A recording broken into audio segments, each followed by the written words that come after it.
Friends, ഇന്ന് ഞാനിവിടെ ഒരു നെയ്ച്ചോറാണ് ഉണ്ടാക്കുന്നത്. നമ്മളെല്ലാം നെയ്ച്ചോറ് ഉണ്ടാക്കുന്നതിൽ നിന്നും കുറച്ച് വ്യത്യസ്തമായിട്ടുള്ളൊരു നെയ്ച്ചോറാണിത്. ഇത് നല്ല ടേസ്റ്റാണ് കഴിക്കാൻ. അപ്പോൾ നമുക്കിതെങ്ങനെ ഉണ്ടാക്കുന്നതെന്ന് നോക്കാം.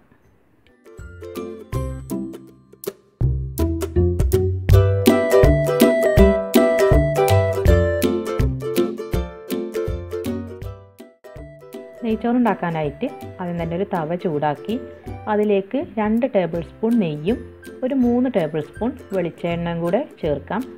അപ്പോൾ ഈ വെളിച്ചെണ്ണയും നെയ്യും കൂടെ ചേരുമ്പോൾ നമ്മുടെ ചോറിന് നല്ലൊരു ടേസ്റ്റ് ആയിരിക്കും. ഇനി ഇത് ചൂടായി വരുമ്പോൾ അതിലേക്ക് ഒരു 5 ഏലക്കായ, പിന്നെ ഒരു ചെറിയ കഷ്ണം പട്ട ഒന്ന് ചെറുതായി മുറിച്ചെടുത്തത്, പിന്നെ വേണ്ടത് ഗ്രാമ്പു ഒരു 4 or 5 ചേർക്കാം. പിന്നെ ഞാനിതിലേക്ക് ചേർക്കുന്നത് വലിയ ജീരകമാണ്, അതൊരു 1/4 ടീസ്പൂൺ വലിയ ജീരകം. ഇനി ഇതെല്ലാം ഒന്ന് പൊട്ടി വരുമ്പോൾ അതിലേക്ക് ഒരു മീഡിയം സൈസിലുള്ള സവാള കനം കുറച്ച് അരിഞ്ഞെടുത്തതാണിത്, അത് ചേർക്കാം. ഇത് നന്നായിട്ടൊന്ന് വഴറ്റി കൊടുക്കുക.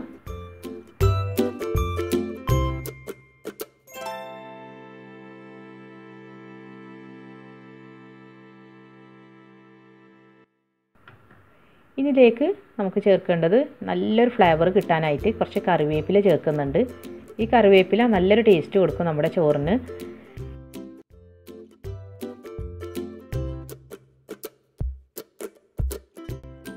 ഇനി ഇതിലേക്ക് 1 ടേബിൾ സ്പൂൺ ഇഞ്ചി വെളുത്തുള്ളി പേസ്റ്റ് ആക്കിയെടുത്തത്, അത് കൂടുതൽ ചേർക്കരുത്, 1 ടേബിൾ സ്പൂൺ തന്നെ മതി. 2.5 കപ്പ് അരിക്ക് 1 ടേബിൾ സ്പൂൺ ഇഞ്ചി വെളുത്തുള്ളി പേസ്റ്റ് ചേർത്ത് കൊടുക്കാം. ഇനി ഇതിൻ്റെ എല്ലാം പച്ചച്ചുവ മാറുന്നത് വരെ നന്നായിട്ടൊന്ന് വഴറ്റി കൊടുക്കുക. ഇനി ഇതിലേക്ക് നമുക്ക് പാകത്തിന് ഉപ്പും കൂടെ ചേർത്തിട്ട് നന്നായിട്ടൊന്ന് വഴറ്റി കൊടുക്കുക. ഇതിപ്പോൾ വഴറ്റി വന്നിട്ടുണ്ട്. ഇനി ഇതിലേക്ക് നമുക്ക് അരി ചേർത്ത് കൊടുക്കാം. അതിനുവേണ്ടി 2.5 കപ്പ് അരി നന്നായിട്ട് കഴുകി ഒരു 10 മിനിറ്റ് കുതിരാനായിട്ട് വെച്ചു. എന്നിട്ട് വെള്ളമെല്ലാം ഊറ്റി കളഞ്ഞെടുത്തതാണിത്. അത് നമുക്കിതിലേക്ക് ചേർത്തിട്ട് നന്നായിട്ടൊന്ന് വഴറ്റി കൊടുക്കാം.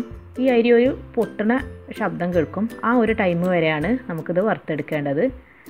ഞാനിപ്പോൾ ഇവിടെ ബസ്മതി റൈസാണ് എടുത്തിട്ടുള്ളത്. ഈ നെയ്ച്ചോറിന് കൂടുതൽ ടേസ്റ്റ് ഉണ്ടാവുക കൈമ റൈസിൽ ഉണ്ടാക്കുന്നതായിരിക്കും. അപ്പോൾ എൻ്റെ അടുത്ത് കൈമ റൈസ് ഇല്ലാത്തതുകൊണ്ടാണ് ഞാൻ ബസ്മതി റൈസ് എടുത്തിട്ടുള്ളത്. അപ്പോൾ നിങ്ങളുടെ അടുത്ത് കൈമ ഉണ്ടെങ്കിൽ അതിൽ ചെയ്യാം.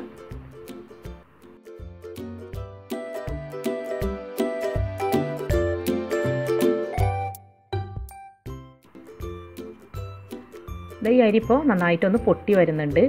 ഇനി ഇതിലേക്ക് ഒരു ചെറിയ ക്യാരറ്റ് ചെറുതായി മുറിച്ചെടുത്തത് ചേർക്കാം.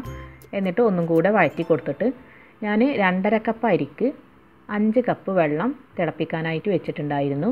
ആ വെള്ളം നമുക്ക് ഇതിലേക്ക് ഒഴിച്ചിട്ട് നന്നായിട്ടൊന്ന് മിക്സ് ചെയ്ത് കൊടുക്കുക.